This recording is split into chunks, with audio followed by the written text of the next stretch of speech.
চুলের খুশকি দূর করার কিছু ঘরোয়া উপায় জেনে নিন।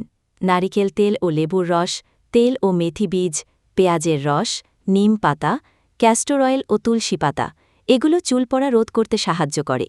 এই উপাদানগুলো চুলের গোড়ায় মালিশ করলে মাথার ত্বকের পুষ্টি যোগায় আর চুল মজবুত করে। নারকেল তেল ও লেবুর রস। নারকেল তেলে ভিটামিন ই ও কে থাকে, আর লেবুর রসে থাকে ভিটামিন সি ও সাইট্রিক অ্যাসিড। নারকেল তেল চুলে পুষ্টি দেয় আর ভাঙা রোধ করে, শুষ্কতা কমায়। আর লেবুর রস অ্যান্টিফাঙ্গাল গুণে খুশকি দূর করে আর মাথার ত্বক পরিষ্কার রাখে। 2. তেল ও মেথি বীজ। তেলে ভিটামিন ও ফ্যাটি অ্যাসিড থাকে আর মেথি থাকে প্রোটিন। তেল মাথার ত্বকে আর্দ্রতা যোগায় ও পুষ্টি সরবরাহ করে। মেথি চুল পড়া রোধ করে আর নতুন চুল গজাতে সাহায্য করে।